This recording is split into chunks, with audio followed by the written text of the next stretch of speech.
Kasi yung iba gutom na. Lalo yung iba wala rin mga almusal pa, mga bata. Malaking bagay ito sa amin.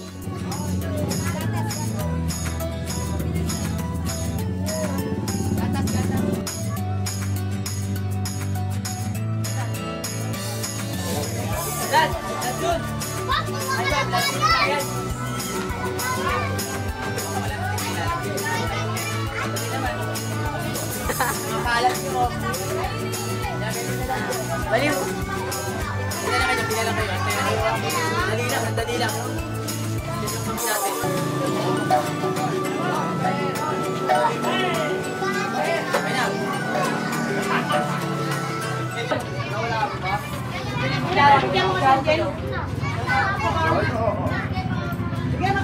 Para saan po yan, kuya? Pili po ng kutsara, naubos na po kasi kutsara eh. Kailangan po namin eto para makalikot po kami ng pabili ng kutsara. Para malagdagan po. Ano ba yung kutsara? Wala mo. Iubos lahat po, iubos.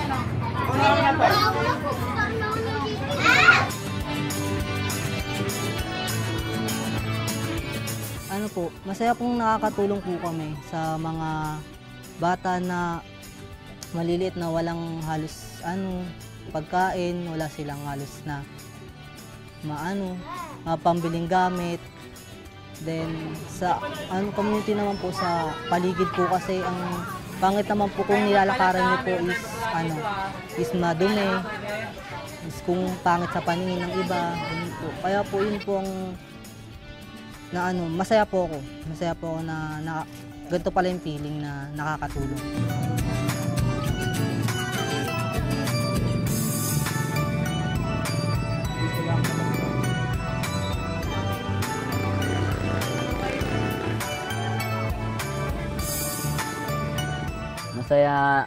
Masaya na tumutulong kami sa kapwa kasi napapasaya namin sila kahit papaano. Masaya po, lalong ginaganahan gumawa ng community.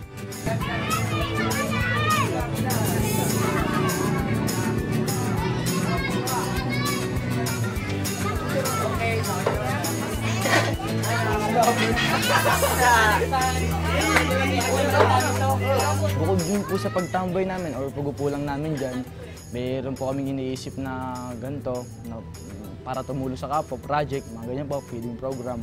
Iniisip po namin yun, hindi po dahil gusto namin makilala kami, something na ganun, or yung base sinasabi po nila na, ano ba yan, papasikat lang ba yan, o ganun. Sa amin po, wala naman po kaming ganun, basta pong layunin lang na po namin, tumulong lang po.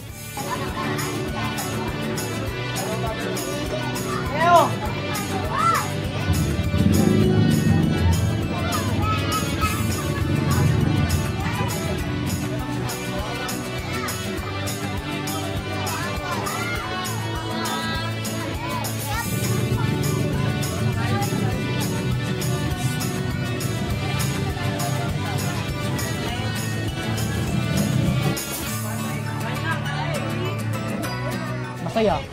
Tapos makikita mo yung mga bata na nag-aaral. Lalo na po ako kasi nag-service po ako dyan sa Marangal. Nakikita ko yung mga bata nag-aaral. Yun. Binabati ako. Kuya Kambal. Uwi na ako. Tara, atid na kita. Sakay na kita. Yun. Masaya. Parang yung puso mo talaga masabog.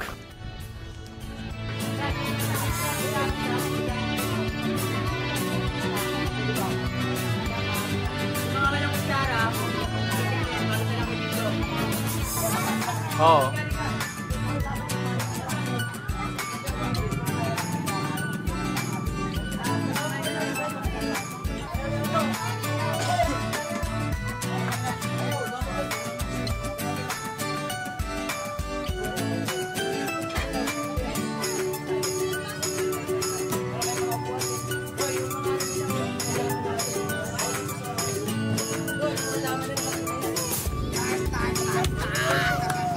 Ngayon po, natapos na po yung papiding namin, mga 2 oras. Kaso nga lang po, talagang kulang. Hindi po sapat yung pero natuwa naman kami kasi maraming batang napakain.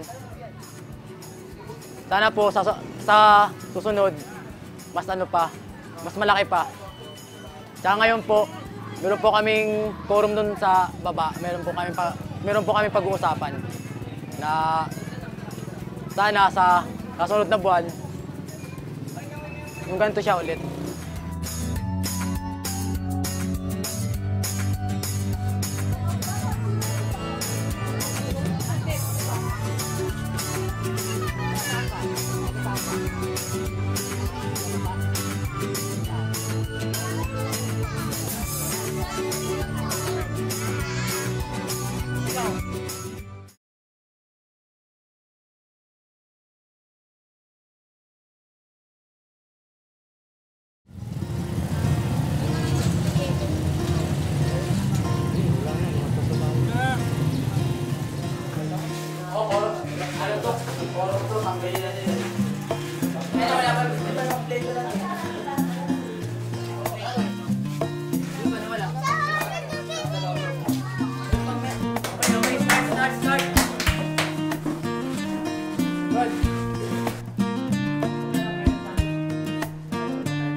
So mga brad, una pasalamatan natin yung ating mga sarili kasi matagumpay natin nagawa yung mga dapat natin yun sa araw ito.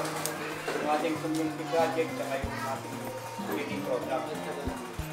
Pagpalapakan natin ating mga sarili ko.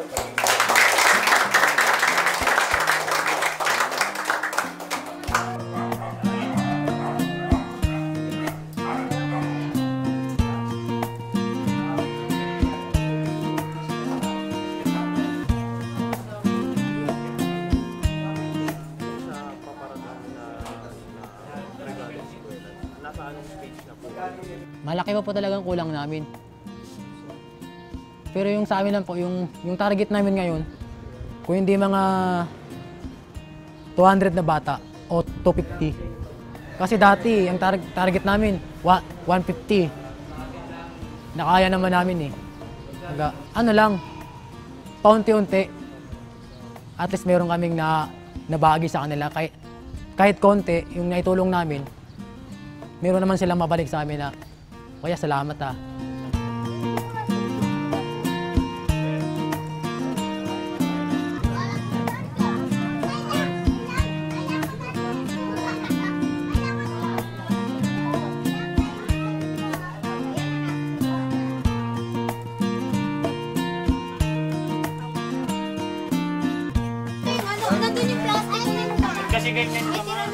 Sobrang laking pasalamat ko po na napasali ako dito sa kapatiran na to. Kasi po, dahil po dito lumawak po pag-iisip ko. Nagkaroon po ako ng respeto sa sarili. Nagkaroon po ako ng respeto sa ibang tao. Nagkaroon po ako ng pagmamahal sa sarili ko. Nagkaroon din po ako ng pagmamahal sa ibang tao.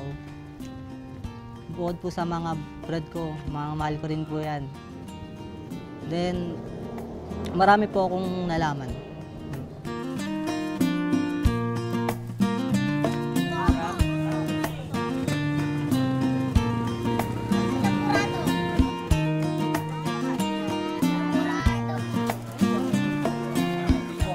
Salamat ako sa Tau Gamma Phi, Triskilang Run Fraternity dahil sa pagbabago sa akin or sa lahat ng mga brad. Very willing naman tanggapin lahat ng sacrifice na dumating sa atin. Very thankful po.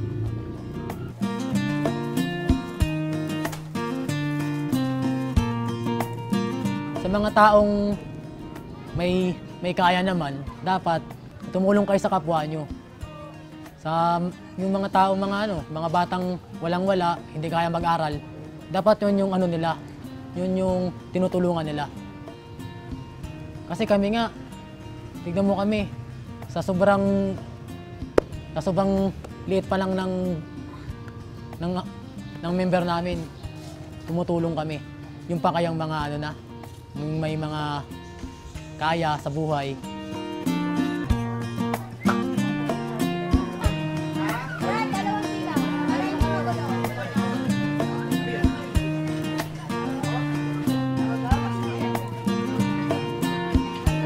Pangarap ko lang sa kanila pag sana yung sa amin, sana yung ano namin, yung project namin, tuloy-tuloy. Sana nga sana hindi po siya minto hanggang andyan pa yung mga kabrad namin, yung tuloy-tuloy na. Tapos yung mga bata na makatapos man lang, kahit sa elementary, pag makatapos sila ng elementary, yung sa high school naman, siyempre yung na nila, magulang na nila. Pero andito pa rin kami, para gabayan sila.